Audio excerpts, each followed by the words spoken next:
मोदी की एक अपील पर 2 भारतीय युवाओं ने रच दिया इतिहास। भारतीय ऐप बनाकर चीन को दिया तगड़ा जवाब। आत्मनिर्भर भारत की ओर लगातार कदम बढ़ाए जा रहे हैं। चीनी ऐप को बंद कर भारत लगातार आत्मनिर्भर भारत की ओर अग्रसर हो रहा है। भारतीय जनता भी इस मुहिम में बढ़ चढ़कर हिस्सा ले रही है और कहते हैं कि अगर मन में कुछ करने का जज्बा हो तो बड़े से बड़ा काम भी आसान हो जाता है। ऐसा ही कुछ कर दिखाया बिजनौर के 2 नौजवान इंजीनियरिंग करने वाले छात्रों ने। उन्होंने महज 4 महीने की मेहनत से जोश नाम का बच्चों का मोबाइल गेम तैयार कर देश का नाम रोशन कर दिया। मेरा नाम एकांश गहलोत है। मैं बीटेक का 2nd ईयर का छात्र हूँ। मैं नजीबाबाद का निवासी हूँ। इस गेम को बनाने की प्रेरणा मुझे मोदी जी को मिली है। मैं मोदी जी को रेगुलर फॉलो करता हूँ तथा उनकी सभी मन की बात को सुनता हूँ। इस गेम को बनाने में हमें 4 से 5 महीने का समय लगा है। इस गेम को बनाते हुए हमें कई कठिनाइयों का सामना करना पड़ा क्योंकि ये बिल्कुल ही नया प्रोजेक्ट था हमारे लिए। पर अंत में हमने सब कठिनाइयों से उभरते हुए इस गेम को तैयार करा है। इस गेम को बनाने का उद्देश्य ये है कि सभी भारतवासियों को अपनी देश में बनी निर्माण हुई हुई चीज़ों पर गर्व होना चाहिए। जैसे कि हमारे माननीय प्रधानमंत्री नरेंद्र मोदी जी ने कहा है कि हमें आत्मनिर्भर भारत का निर्माण करना है, उसी कड़ी में जुड़ते हुए हमने अपनी तरह से ये सहयोग दिया है। मैं इस ऐप को बनाने के जरिए सभी युवाओं को ये संदेश देना चाहता हूँ कि कुछ भी करने की कोई उम्र नहीं होती। यदि कोई ठान ले और पूरे जोश से किसी काम में लग जाए तो वह भी देश के निर्माण के प्रति अपना सहयोग दे सकते हैं। मुझे बहुत ही अच्छा महसूस हो रहा है। मैं यूएस से मैंने मास्टर्स करा है। मैंने वहाँ के डेवलपर्स को देखा है कि लोग कितने पैशनेट होकर गेम्स बनाते हैं। मगर जब मैं यूएस से अपना मास्टर्स करने गई थी, मेरा भाई बहुत छोटा था। मैं उसे बताती थी कि यहाँ पर लोग ऐसे गेम डेवलपमेंट कर रहे हैं, लोग में इतना एंथुजियाज्म है काम गेम बनाने का। उससे भी उसको बहुत मोटिवेशन मिली। जब अब वो बड़ा हो गया है, उसे गेम की नॉलेज है, डेवलपमेंट की नॉलेज है और वो सीख रहा है इस प्रोसेस में, तो उसने भी सोचा कि क्यों ना मोदी जी की इस लहर में वो भी कुछ कंट्रीब्यूशन करे और आत्मनिर्भर भारत की तरफ एक कदम बढ़ाते हुए कोई एक Indian made in India game बनाए।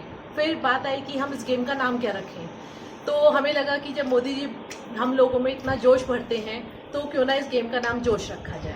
और मुझे बड़ा गर्व है कि लोग दोनों मोदी जी के विजन आत्मनिर्भर भारत से प्रेरित होकर उनके मन की बात को सुनकर उससे प्रेरणा लेकर काफ़ी समय से ये लोग भारत में विकसित एक बच्चों का गेम बनाने की तैयारी कर रहे थे। मैं इनके जज्बे को सलाम करता हूँ कि इन छोटे बच्चों ने इस युवा आयु में इतना बड़ा कार्य कर भारत का नाम रोशन करने का जो बड़ा नया कीर्तिमान स्थापित किया है और हमको बहुत गौरवान्वित महसूस करने का मौका दिया है। मैं भारत के सभी युवाओं से ये विनती करता हूँ कि ऐसे ही संस्कारवान बच्चों की से प्रेरणा लेकर अपने भारत देश के लिए मोदी से प्रेरणा लेकर, योगी जी से प्रेरणा लेकर भारत को नई ऊंचाई पर ले जाएं और भारत का पूरे जग में, पूरे संसार में नाम रोशन करने में अपने स्तर पर अपनी भूमिका निभाएं और मोदी जी के विजन आत्मनिर्भर Bharat, made in India, made for world को साकार करने में अपनी अहम भूमिका निभाएं। मैं आज अपने को बहुत गौरवान्वित महसूस करता हूं कि मेरे पुत्र ने इतना बड़ा कार्य कर भारत में सबसे पहले वीडियो गेम बनाया है। आज से पहले ऐसा मोबाइल गेम इंडिया का नहीं था, बाकी देश बनाते थे।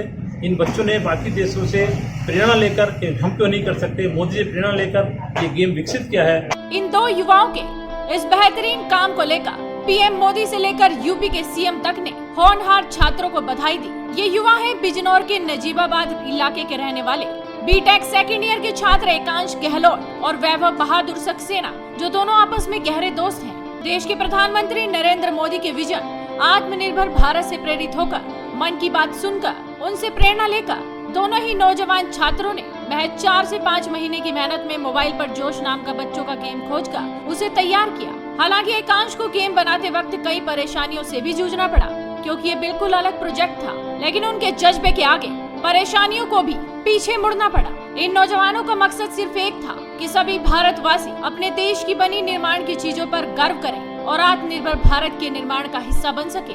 यही वजह है कि दोनों नौजवान छात्रों को देश के प्रधानमंत्री नरेंद्र मोदी और यूपी के सीएम योगी आदित्यनाथ ने ट्विटर के जरिए बधाई संदेश भेजा। वहीं इनकी कामयाबी से जहां इलाके के लोग दोनों को बधाई दे रहे हैं, तो वहीं देश के कोने कोने से इन होनहार छात्रों को बधाई संदेश भी मिल रहा है। और ये चीन के मुंह पर करारा तमाचा है कि भारत अगर कुछ सोच ले तो उसे करके भी दिखाता है। इस वीडियो को ज्यादा से ज्यादा शेयर कीजिए, साथ ही आपके अपने चैनल हेडलाइंस इंडिया को सब्सक्राइब कीजिए।